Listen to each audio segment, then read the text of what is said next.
Hi, everybody. Hope you're all having a good day. My name is Carol Easterly. I am one of the museum program coordinators here at the Kentucky Historical Society. I'm very glad that you're with us today for First Friday. I think we'll continue to have a few more folks trickle in here. But just before we begin, do please remember to keep your microphones on mute throughout the presentation. But you're welcome to keep your camera turned on if you'd like to. We enjoy seeing your smiling face. Just remember, we can all see you. And do throughout the program, feel free to type questions or comments into the chat. If you would like to do that, you can open the chat by clicking on that little conversation bubble icon down at the bottom of your screen. We'll save questions until the end, but please feel free to post them at any time. I do want to tell you about a bunch of cool stuff that we've got happening here at KHS this fall. I'm especially excited to tell you that we have a new exhibit opening next week. It's called Illuminations and explores the history of light in Kentucky. We're heading into the darkest part of the year, so seems like a good time. It explores artificial light, natural light, how Kentuckians have created light and used it in different ways throughout our history. And it opens on November 11th, which is also the evening that Frankfurt will be hosting its annual Candlelight Festival. So it's a great way to start the holiday season. We'll be open late that evening. So come to Frankfurt, come hang out with us on November 11th. It's going to be a fun evening. I'm also excited about the programs that we're planning in conjunction with Illuminations. And the very first one happens on Saturday, November the 13th. We have an awesome opportunity for you to experience firsthand one of the ways that Kentuckians of the past used light. You can come and get a tintype portrait made. If, like me, you enjoy looking at old photographs, now is your chance to recreate one for yourself. The folks at River City Tintype are coming to Frankfurt, and you can have a beautiful portrait made. It would be a fantastic holiday gift or a keepsake. For yourself. It's also just fun. And they are $60 each. You do need to register in advance, and you can do that on our website. So they'll be here from 10 a.m. to 5 p.m. on Saturday, November the 13th.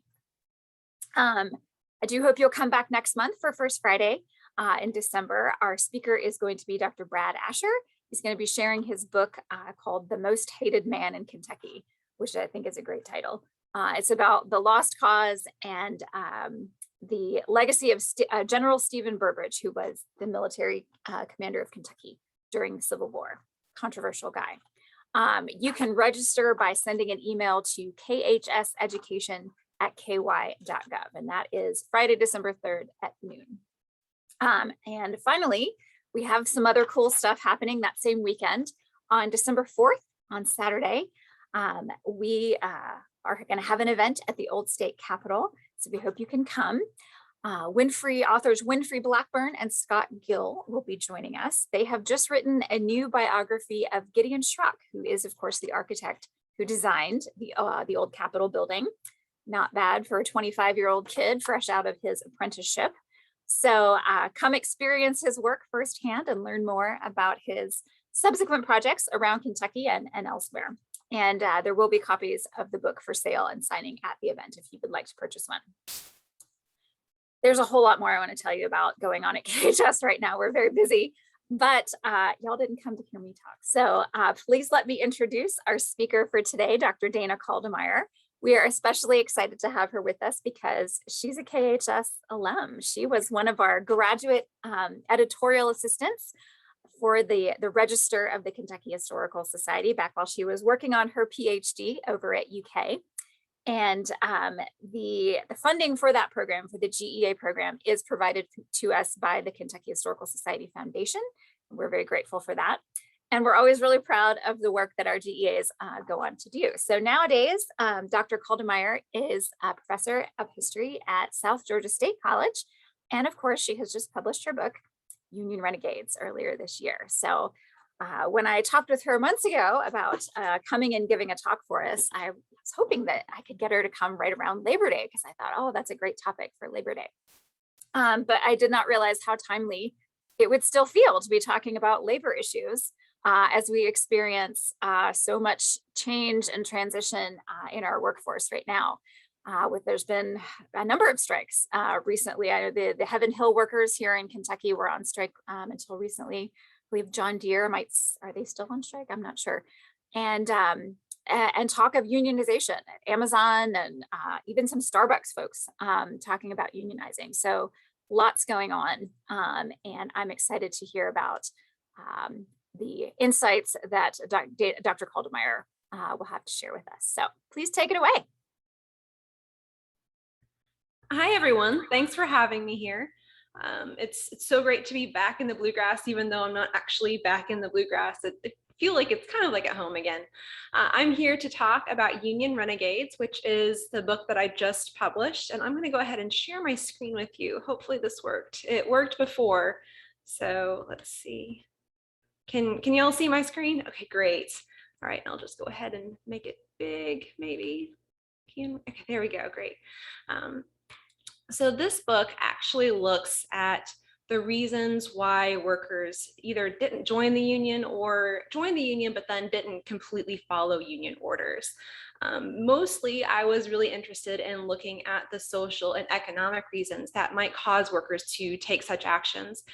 There had been a whole bunch of work by historians before I came along that kind of looked at the way that corporations kept out unions and the way that governments were really hostile to unions. And so that was kind of like the starting point for my project. But I wanted to know what the workers said themselves for like, what reasons they would give for not joining the union, or perhaps joining and then deciding, you know what, I don't want to actually follow what they say. And so that's really who I look at for this book.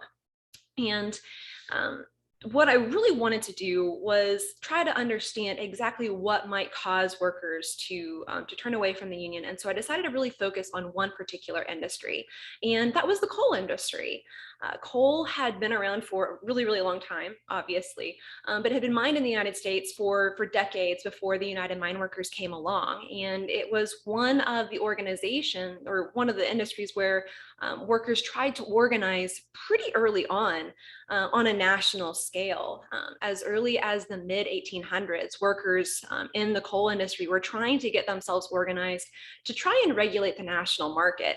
And so that it seemed to me that if there was any sort of workers organization that was going to be successful at getting workers to kind of fall in line, then the coal industry and the coal miners unions would have been the most successful, and yet they weren't.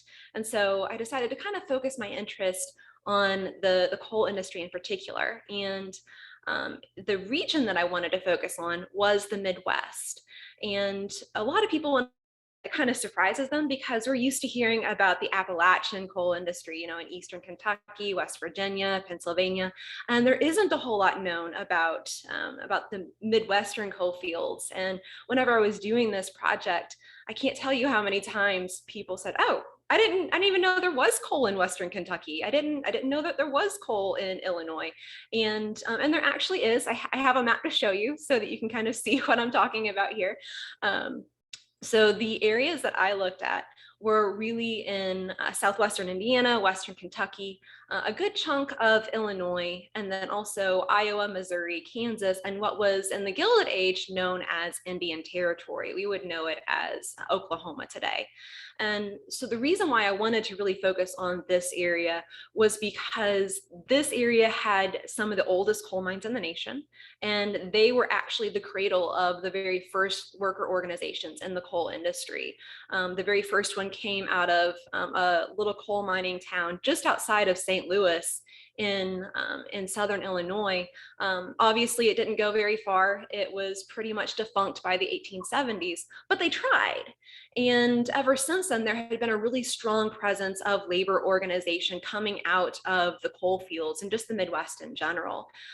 You see labor leaders like Richard Travelick, Dan McLaughlin, and probably the most famous would be Eugene Debs, and he came out of the Indiana coal fields.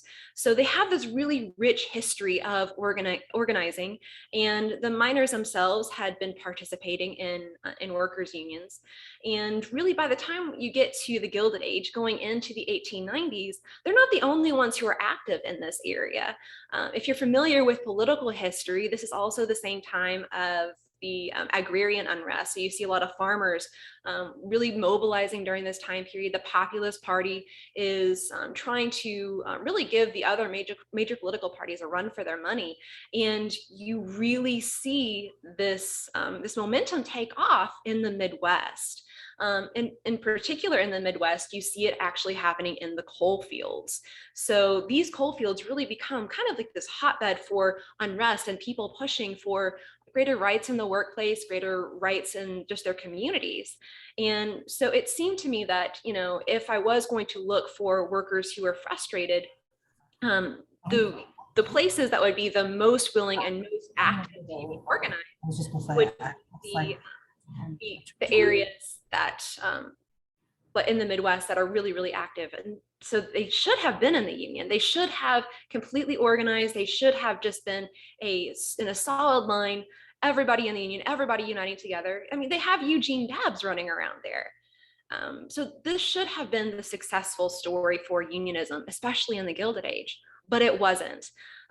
Over and over again, you see labor leaders commenting about just how hard it is to get workers to come into the union. And then whenever they get them in the union, they can't get them to stay in the union, or they can get them to stay in the union, but they can't get them to pay dues, or they can't get them to listen to union orders.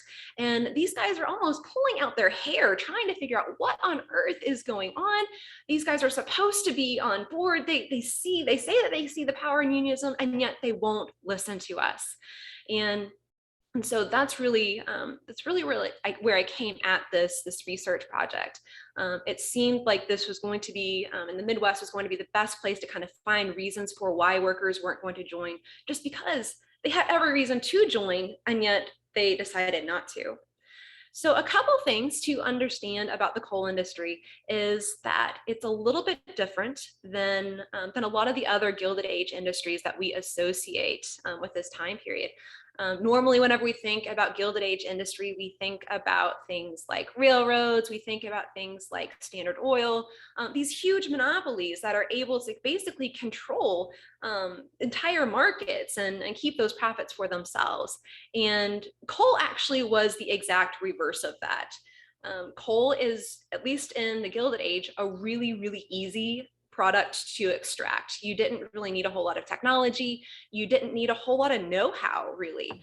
All you, in a lot of cases, needed was just a shovel and some land, and you could just start digging it out yourself. And basically what that meant was that upstart costs, they didn't really exist, and maintenance costs for the mines did not really exist. So basically, anybody who wanted to mine coal could. And so what you saw were really, really big operations that hired hundreds of coal miners in some places, but then you'd also see hundreds of just average people just going out into their backyard, into their farms, and just starting their own little mine themselves, just pulling out coal whenever they needed. If they needed extra money, they would dig the coal out and ship it into the market. And there were so many of these that they actually gave these larger operations a run for their money, because there was no production cost in producing the coal. All the coal was basically priced the exact same. And so this made it really, really difficult for anybody to corner the coal market. And what that meant was that instead of one person basically controlling everything, everybody is constantly in competition with each other. And this became more and more intensified just because of the way that coal, the role that coal played in the industrial age. Demand for coal always increased as industrialization increased. And so as we see railroads starting to spread further and further across the United States, you see coal demand increasing, but at the same time, that's also increasing the number of competition that miners would see in their little areas. So for example, in Illinois, Chicago had a really big coal market. You know, it's a decent sized town by the 1880s. And so prior to really the 1870s or so, workers outside of Chicago would be able to supply the coal for the Chicago market. And they might have a little bit of competition elsewhere, but the railroads really weren't as reliable as they would be just a couple years later. By the time you get to the 1880s, 1890s, those miners outside of Chicago, they're not just competing with people in Southern Illinois, they're competing with people in Ohio, in West Virginia, in Pennsylvania. And the only way that you can secure a coal contract is if you underprice your coal. And so what you see is what I call kind of like a race to the bottom, trying to have the cheapest coal possible so that you can sell more. But of course, that also means reducing wages for workers because you want to lower your production cost, completely tossing out any sort of safety procedures or anything like that because those could be costly. And so they're really just trying to go down to bare bones of operation costs so that they can keep their coal so cheap. And workers understood this. They were in the front lines. They were working in the mines. They knew how risky it was. They saw their friends, sometimes their family members, being killed in the mines. Each year they were dealing with wage reduction. So they understood the idea of the national market and how they're competing with each other. And that's actually what caused them to be so firmly in favor of creating a national coal miners union. They understood that if they could somehow regulate the entire coal market, then they could make sure that workers' wages did not continue on this constant decline. And so for a lot of the organizers for these unions, this is a no-brainer. And they expected people to not only join the union, but to really fall in line with whatever plans the union had, because this was their only hope. And surely workers did see this value and they did join, but they didn't always stay in the ranks. And so, like I said, this is really what causes the organizers for the unions to just completely just be just shocked and just confused about what's going on. And eventually these organizers start saying things like, well, it's because the workers don't understand their interests. They don't really know what's good for them. They don't understand the power of unionization. And so really they're starting to blame the miners themselves of just not being capable of understanding the power of organization. And that's really where my book kind of comes in. I want to understand, well, is it really that the workers don't understand what's going on here? Or is there some other reason that's causing them to maybe tiptoe around the union or join partially, but then not fully follow? And so that's kind of where I came in at this. I really looked a lot at letters that miners wrote to union papers. At this time period, the unions that are trying to organize the miners, they're really trying to build up trust with the miners. And so they, believe it or not, were willing to publish any letter that the miners wrote to them. No matter how critical it was, no matter just how negative it was. I've seen letters where miners said, I hate this organization. It's a piece of trash. I will never pay another cent in dues.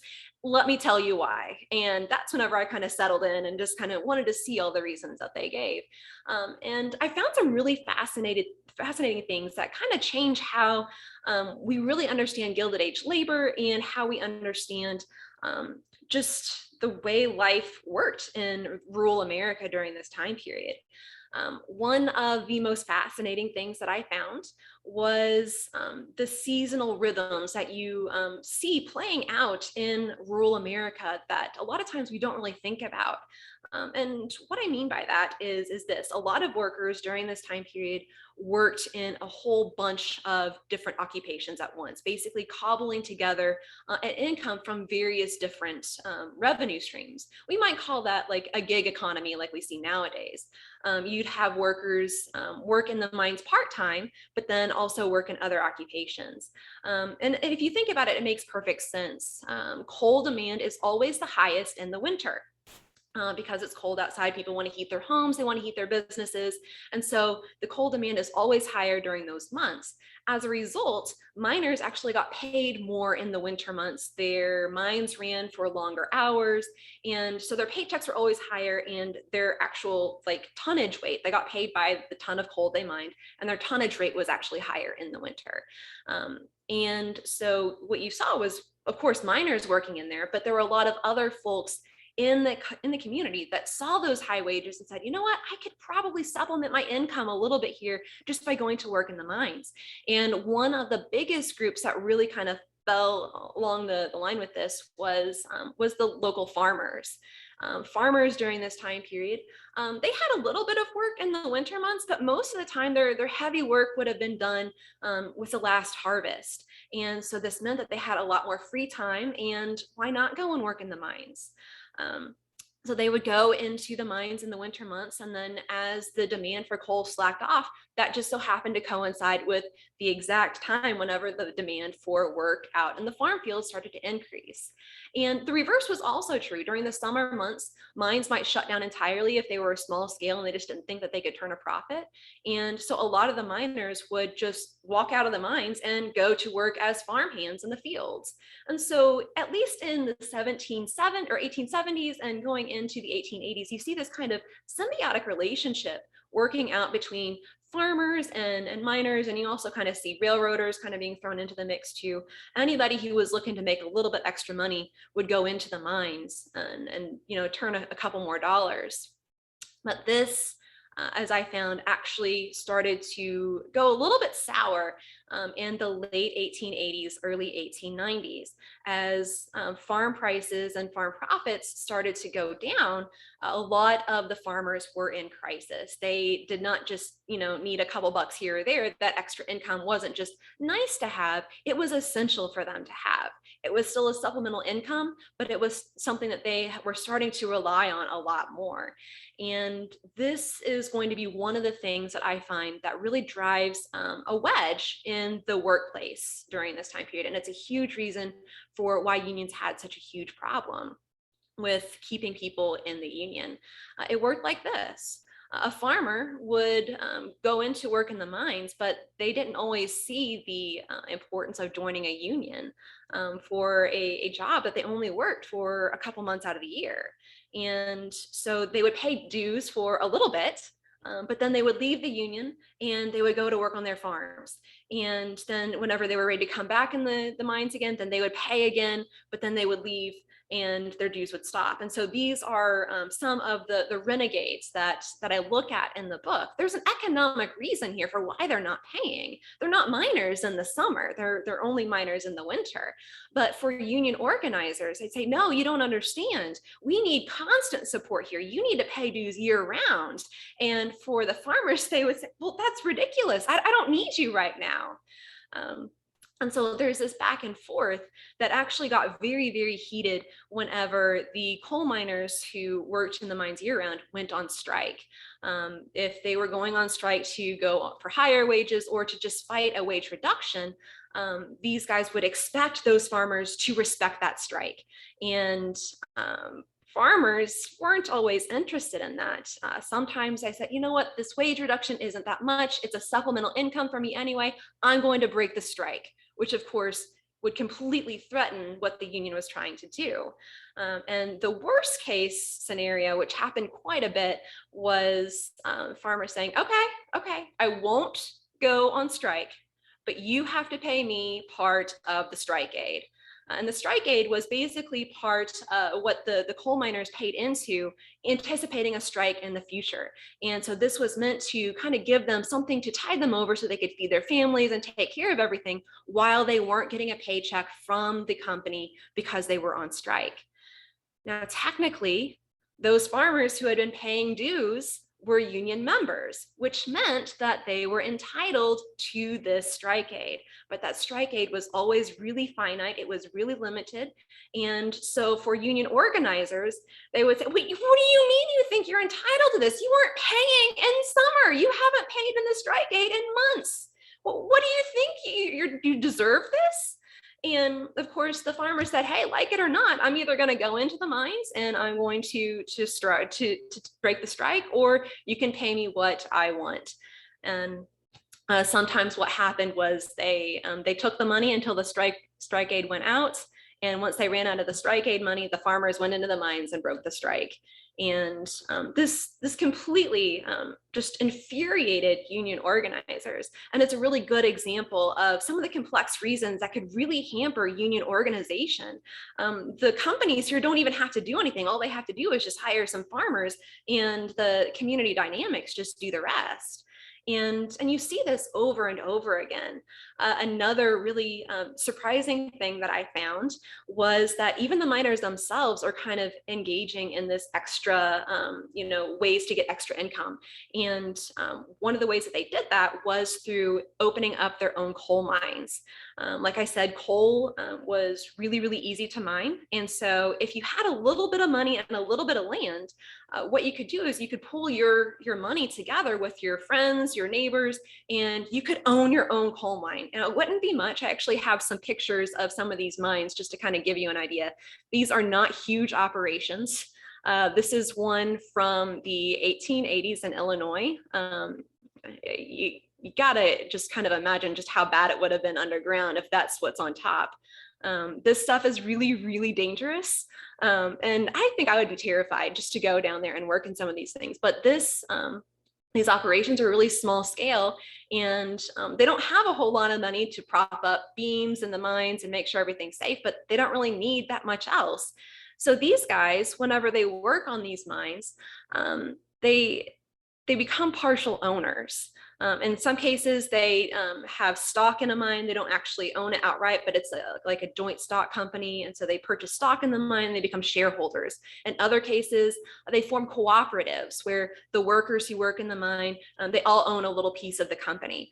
But a curious thing happens. Whereas previously, whenever miners organize and they go on strike, they are hurting the person who owns the company. They are forcing the person who owns the company to give them higher wages to meet their demands. And unless they do that, then they risk losing their profit from the entire mine because the mine shuts down. But whenever the miners themselves are partial owners, now all of a sudden they have a dual interest. On one hand, yeah, they do want to see wages for miners increase, but they do not want to see their mine shut down because that's what they're counting on to feed their family. And so you actually see this over and over again. Some farmers, they actually had their own mines on their farmland, and they would have believe it or not, their wives and children go and help them mine coal there. Those were called one-horse rigs. You just basically had one horse that you used to haul out the coal and you shipped it into the market. They're not going to be interested in shutting down the mine to honor a strike. Neither would people who own a cooperative or people who own shares in mines. This just runs against their own personal economic interest. I came across one guy who he was from Southern Illinois, and he was actually a union organizer. And he traveled throughout the Indiana coal fields, getting people organized in the union. He actually served as a union officer, and he was constantly fighting in Indiana for higher wages. But he was also a partial owner of several coal mines in Southern Illinois. And those mines that he ran in Illinois were notoriously running their mines under the pay scale that the union demanded. And workers in Southern Illinois wrote into the United Mine Workers Journal saying, hey, this isn't fair. This guy's a hypocrite. How can you say that he's pushing for union of issues and unionization whenever he won't even pay me what the union scale rate is? This isn't fair. But it goes to kind of show you just how these dynamics work. Whenever somebody has something to lose, whenever they're an owner in a coal mine, they're going to look after those interests. And so that's one of the reasons why the coal prices just kept on going lower and lower and lower every year. They're constantly competing. They don't want to see their mines shut down. And so then they become part of this reason why the union just can't get a foothold in this area. Another really big thing that I found whenever I was researching had to do with the way that unions were developing in the Gilded Age. If you're familiar with the way that Gilded Age organizing worked, you might know that there is a little bit of a transition that happened in the 1890s. Before that, you had organizations like the Knights of Labor and other federations that basically tried to get stuff organized, but they never were completely effective. The Knights of Labor probably is the most famous example of the labor unions in the 1880s. And they were known for basically letting people on the ground level, what we call locals or local unions, organize themselves. And they were pretty much autonomous. They got to make all their own decisions. They got to decide when they went on strike. And they basically just made all important decisions at the local level. The trouble with that was that whenever you're trying to wrangle a national market and regulate a national coal price, a local union just is not going to cut it. You can have as many local strikes as you want. And as long as places in Pennsylvania or West Virginia still continue to go below the rates that you are pushing for, you're never going to win. And so a lot of these miners understood that. That's why they had been trying to organize a national union for years.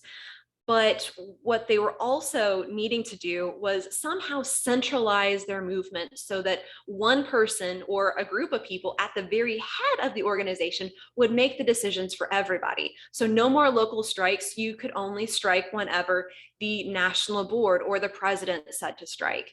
And that was a transition that started happening in the 1890s. You can kind of see that with the American Federation of Labor. You might be familiar with Samuel Gompers and him trying to keep control and just basically having his hands on the entire just web of organizations.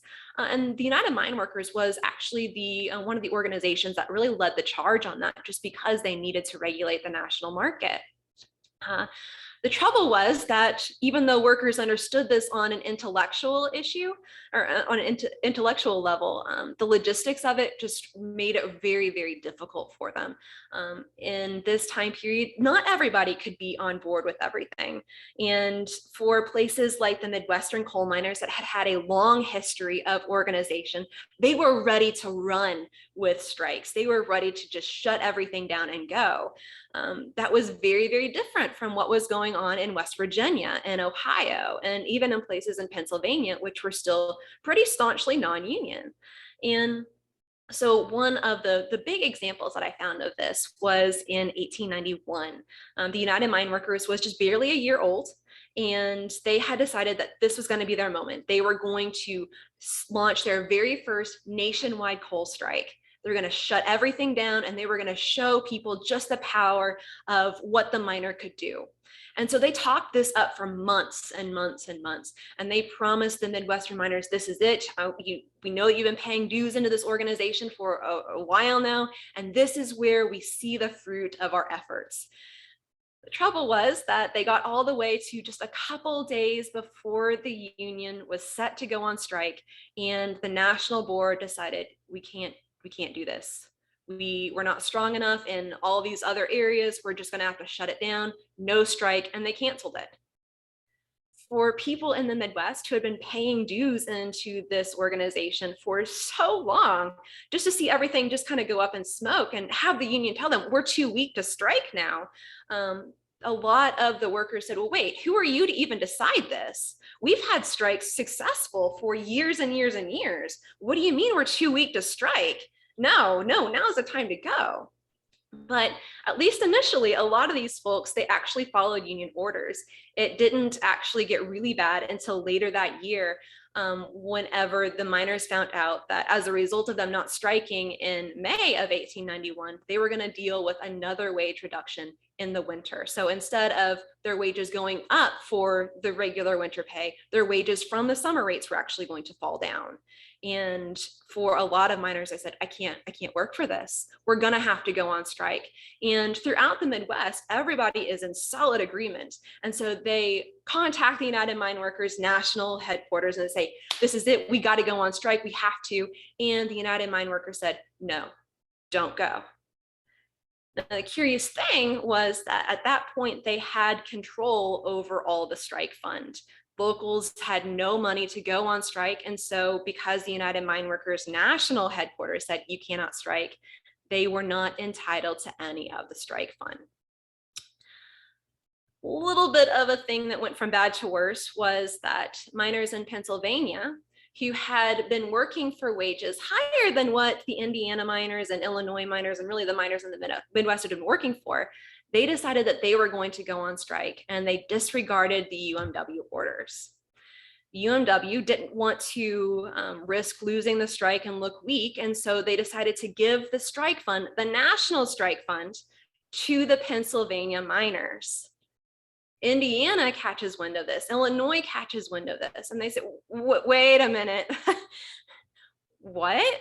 where did the money go? Why are you giving the money to them? We've been organized for a really long time. That's our money that you are giving to them.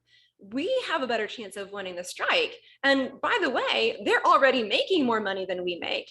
And the United Mine Workers, not really thinking about this, replied, they need the money, they're already on strike. So what we're gonna need you to do is pay part of your money, aside from your dues, donate your money to the Pennsylvania miners. I can just imagine the heads exploding at that point. What? You got to be kidding me. And that's really where a lot of miners said, this is ridiculous. And in fact, the one of the secretaries of the state level United Mine Workers actually wrote and announced to the national board, we have been sidetracked long enough. This is ridiculous. I'm ordering every single man in my state out. We are on strike as of now. And so they basically just went against union orders. So this union officer in this instance becomes one of these union renegades that acts against the union and says, hey, no, this is ridiculous. You don't even have any say here. And so this national organization that has control over everything, deciding when to strike, when to not strike, who gets strike funds, this becomes a really big issue for people who otherwise would have been really supportive of union organizations. So miners in Illinois and Indiana ended up going on strike later that year. And they ended up winning a little bit, not a ton. They didn't get all that they asked for, but they did end up winning a little bit in their strikes, enough to basically stave off the wage reduction, which was kind of happy. But the trouble was that by then, a lot of these miners had already had enough with the United Mine Workers, and they left the union in droves, stopped paying their dues, just basically let their charters collapse. And instead, they formed their own local unions that were basically anti-UMW unions. One of them, one of my favorites, was called the Nickel Knights. And the Nickel Knights got their name from the nickel that the miners paid in dues that would be basically a strike fund that would be there for them if they ever decided to go on strike. And so by keeping those funds local, they were guaranteed to always be protected because the United Mine Workers basically just gave away all of their money. And so you see things like that playing out that really damage people's trust in organizations that, at least on paper, claim to look after their interest. And you see this over and over and over again. Black miners, for example, didn't see the benefit in joining a union that didn't always look after their interest. At least on paper, the United Mine Workers said, yeah, we accept all colors and creeds into our union, but they didn't really do much beyond that. There was all kinds of discrimination in the workplace. Black workers lived in fear of being lynched in a lot of their communities. And they asked the United Mine Workers to do something about this. And over again, the United Mine Workers really remained silent on these issues. Miners who came from Eastern European countries, they were coming over to the United States in huge numbers during this time period. Many of them came with mining experience, and they also looked to join the United Mine Workers, and the United Mine Workers was happy to collect their dues. But at the exact same time, the United Mine Workers, as an organization, was actually putting forward legislation that would actively keep all immigrant miners or non-native English speaking miners completely out of the mines. And so for a lot of these miners looking at this situation, they say, well, why would I pay dues to an organization that is actively trying to make me lose my job? This is ridiculous. And this actually came to a head in Pennsylvania, where a bunch of native-born English-speaking miners gunned down a bunch of non-native English-speaking miners, just over just these just this intolerance. And so these became reasons why workers ultimately decided not to stick with the United Mine Workers. You see this over and over and over again. In 1894, the United Mine Workers did manage to go on a nationwide coal strike. They actually pulled it off. And this is at the exact moment when the railroad workers were on strike. Farmers were really involved with the Populist Party. You might be familiar with Coxey's March, all these farmers and laborers marching to Washington, D.C., trying to get the government to pay attention to them. The United Mine Workers tried to capitalize on this movement too, and they all went out on strike for higher wages. The United Mine Workers was able at least to call the strike, and they mistook the involvement of the coal miners as wholehearted dedication to the United Mine Workers. The reality of it, though, was that a lot of these folks, they didn't really see the union as calling the strike. They just saw a really essential moment that they needed to protect their interest. And so whenever the United Mine Workers decided that it was that they had gotten far enough, that they didn't think that they could push the strike any further, they tried to cancel it. They tried to end it right there. And a lot of the miners throughout the nation said, no, we weren't listening to you anyway. We just wanted to go on strike, and you just happened to call strike first. That's the whole reason why we're here. We're going to continue to strike. And the national board members were actually accused of things like taking bribes and shutting down the strike before it could fully realize its full potential. And so here again, you see more and more workers just, one, not trusting union leadership, and then two, seeing a completely different function of the union. For union organizers, the union was something to join into. It was something to build momentum, to build greater promise in the future. And for miners, that just wasn't the case. They saw the union as a vehicle to achieve what they needed in the moment, or a tool that you might use in one instance, but then not in another. And so these two competing ideas of what the union did really kind of drove a wedge between the rank and file and the people who ran the organization. So to kind of sum everything up, my argument basically is that these workers, they did fully understand collective action. They did believe in the power of unionization. They just didn't always see it as being the best thing to bring them what they wanted and what they needed in the moment. And I think that there is a lot that we can learn from today from these kinds of experiences. You see over and over again people talking about why workers at Amazon, at least a couple of weeks ago, decided to not join the union. And you saw some of those same comments saying, well, they just didn't know what was good for them. They were fooled by the company, and all those different kinds of excuses. And I would argue that we kind of need to look at what was going on back in the Gilded Age and what kind of challenges organizations faced back then, because this is supposed to be the heyday of organizing, and union organizers are running into problems there too. So that's all I have. Thank you so much. Any questions?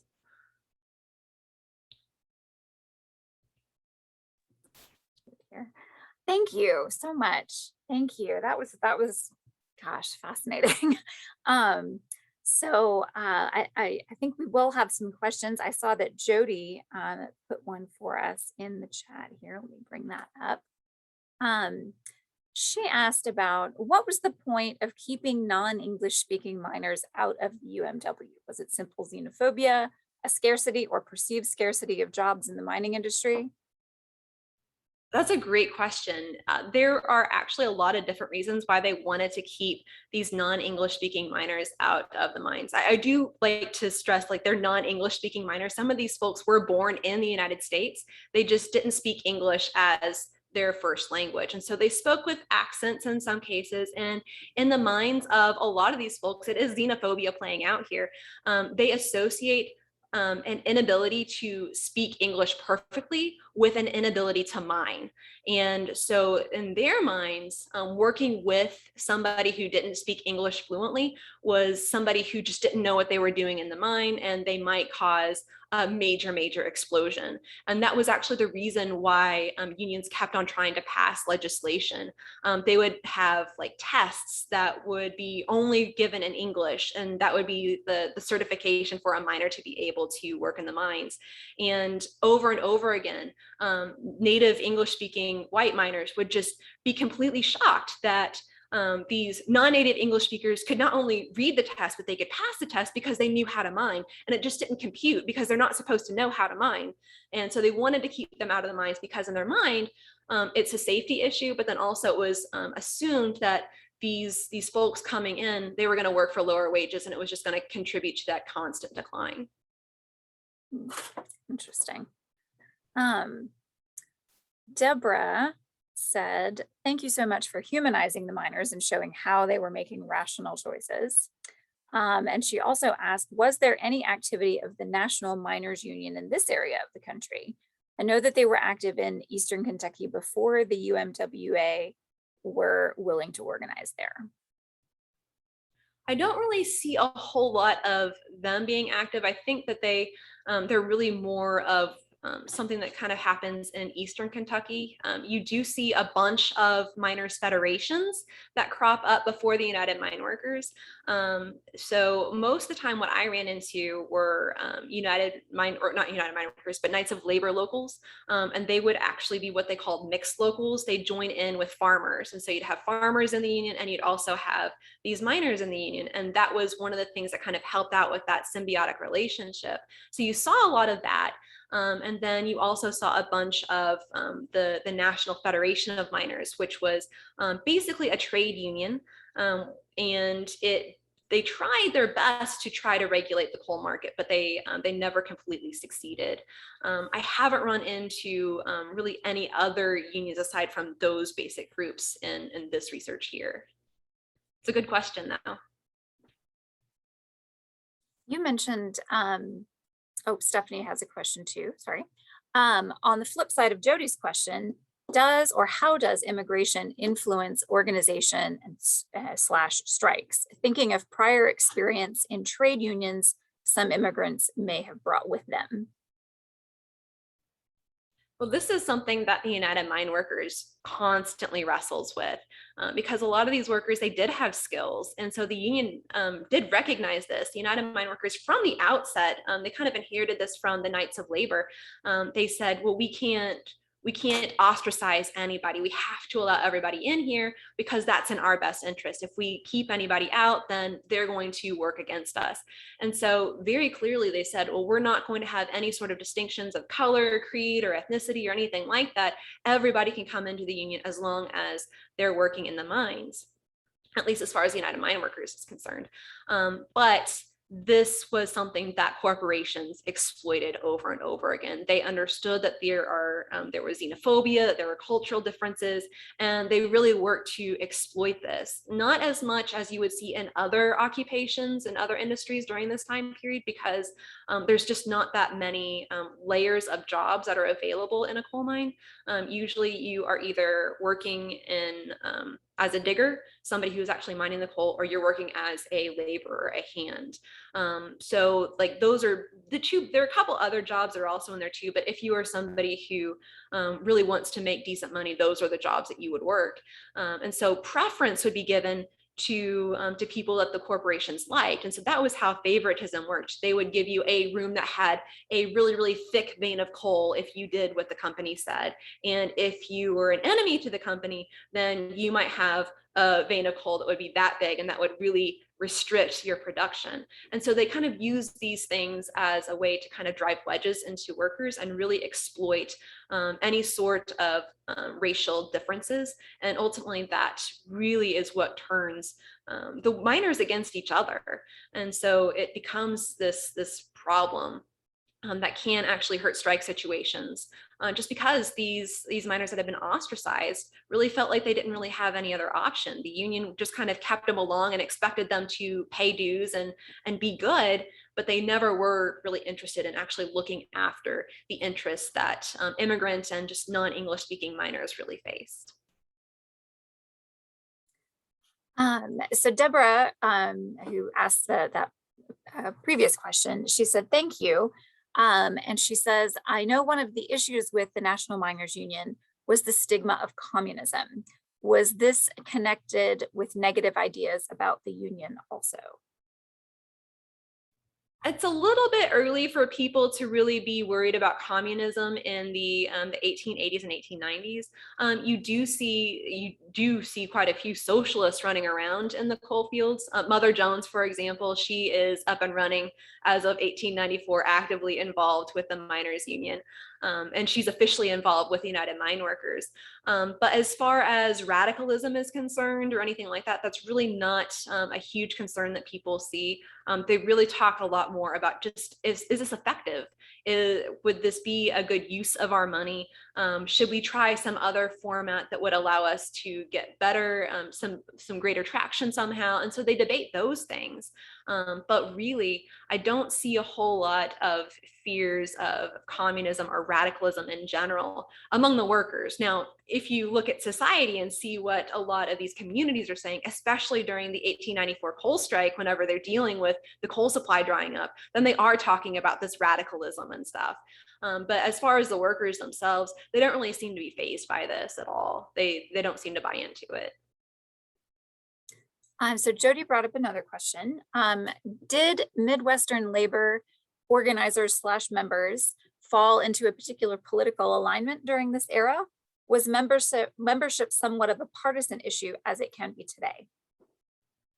It's very different from how we would normally kind of associate politics today. Today we have a basic two-party system, and everybody is kind of already a little bit annoyed with whatever party they're affiliated with. Back then, you see this annoyance, but there were other options. And so you did have some individuals who were staunchly Democrat. You had others who were staunchly Republican. Overwhelmingly, you see a lot of people who are very, very excited about the Populist Party and the promise that the Populists had. To a lesser extent, you see some socialists that get really excited in the newspapers. But most of the time, whenever you see people talking, they're talking about the Populists. And I mean, at the time, in the early part of the 1890s, Eugene Debs himself was a populist. And he doesn't really start to become a socialist until after the 1894 strikes, and he kind of becomes a little bit more embittered with just this isn't working the way that I really want it to. And so at least in the early part of the 1890s, I would say that I don't really want to say that everybody was in favor of the Populist Party, but there have been people who have actually looked and to see who was actually voting for the Populists in these time periods, and overwhelmingly they come from coal camps. Just over and over and over again, the rosters. It's not coming from the farm fields necessarily. It's coming from these areas where they're mining coal, and there's farming there too, but there's this concentration that happens in these coal camps. And it's because, I would argue, these miners are really frustrated. They're closely tied with the agrarian crisis. The agrarian crisis is very much affecting their livelihood. And so a lot of the stuff that you would hear populists saying during this time period makes a lot of sense to miners. So I would say, if I had to pick somebody, I would say either populists, maybe a couple Democrats still. People were voting along ethnic lines too during this time period, and so if you were somebody who was a non-native English speaker, your interest as a worker might be eclipsed by your identity as somebody who is ostracized from the community. And so whatever political party kind of catered to that would be the person who might win your vote. It's a lot more complicated, I would say, than it is today. So Rusty brought up a question. I'm curious about the records used in your research of this topic. What repositories did you visit? What resources did you gain access to? In particular, did you discover union membership rosters, coal company employee lists? Thank you for sharing. I really went anywhere that happened to have any sort of scrap of record that had something to do with the coal industry. Unfortunately, the way that the coal industry works, as you can kind of see from this picture here, since their mines aren't really very well organized, you can imagine their paperwork wasn't super organized either. They're not really big keepers of books or anything like that. I did find a couple actually in Western Kentucky that kind of showed who was getting paid what and how much like rent was for houses and things like that. But most of the time, what I really used to kind of get at the workers' opinions were the letters from the workers themselves. It's a little bit different from how organizing works today, because whenever we kind of think about organizing, we don't really think about workers interacting with their union on a regular basis. But the way things worked back then was the newspaper actually, or the organizations came out with newspapers every week. And without things like the internet or cell phones or television, like this is your source of information. And so people really looked forward to those newspapers, and those newspapers printed all kinds of letters from workers. And it started because coal miners wanted to find out where the best jobs were. And so they would be willing to uproot their family and relocate if there was promise of good and fair work there. If they weren't happy with their mine, they might go to a neighboring state. And so miners would write into the newspaper and say, hey, you know, we're working for this rate, but we have all the work that we can handle. You'll want to steer clear of here. Whereas in other places, they would say, well, we have labor trouble right now. If anybody comes to your community saying that you can get work in our area, don't come because we're on strike. And they're not going to tell you that we're on strike. You'll be breaking a strike. And then still other instances, people saying, hey, work is great here. We have all that we can handle. Come into this area. Wages are fair. The owner's nice, and it'll be great. So that was kind of where it started. But then in describing those conditions, they're also talking about the state of the union there, like how strong the union is, how unified they are, what they're angry about, what problems they have, and what they're happy about. And inevitably that kind of led into why workers, like their thoughts on the union, what the union needed to do next, how the union could be stronger, what they could do to unify, or what they didn't like. And so I actually pulled thousands of letters from coal miners. Each weekly newspaper had, I'd say, at least 20 letters from miners, and I looked at several different miners newspapers for the entire span of this book, which is basically about 10 years. So I have a pretty decent repository of just miners letters, just ranting about this and that. And so that's really where I got a lot of my sources. Organizer reports too, they actually printed those in the newspapers. So the United Mine Workers records, they don't actually have very much that go back as far as the early years of the 1890s, but they do have the newspapers on microfilm. So I was able to see, as long as the organizers were faithful in printing their reports, which not a lot were, then I have those as well. And so I was able to kind of pull in the organizer side of things too. So a lot of my stuff came from the newspapers that workers were interacting with on a weekly basis. So Larry had a comment as well. He said it would seem a big part of the problem in the Western coal fields was the relative small scale of production and technology as compared to the Eastern coal fields. There was no one purchasing leases from the local farmers / landowners. Yeah, that's true. You don't see the use of things like broad form deeds and stuff nearly as much as you would in places like Eastern Kentucky and the Appalachian field. It really is a smaller scale in that respect. But I would add that nobody really has a whole lot of technology during this time period. It's coming, it exists, but it's not always effective. You had to have the perfect conditions in order to use the machinery. And as you can imagine, whenever you're working underground, having those ideal conditions can be a little bit difficult to secure. And so in some places where machine mining was possible during this time period, you can see that they have a little bit different go of things, but you see that in the Midwest too. Southern Illinois was almost uniformly machine mines, but pretty much everywhere else in the state and really in the Midwest, it was all they were still extracting coal the way that they had been doing it for decades at that point.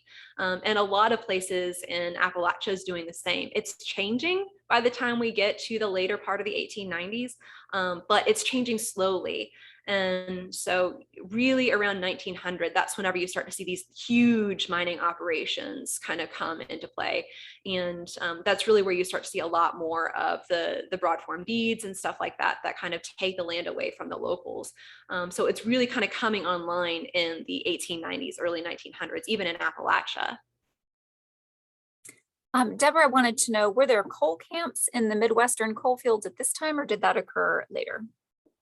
You see them in the Midwest, not at the same kind of ways that you would see them in places like West Virginia, but little ramshackle cabins and things like that could be popped up, and in some instances tents and stuff. That was less common, but yeah, they existed in the Midwest, and coal companies charge just crazy prices to rent those from them.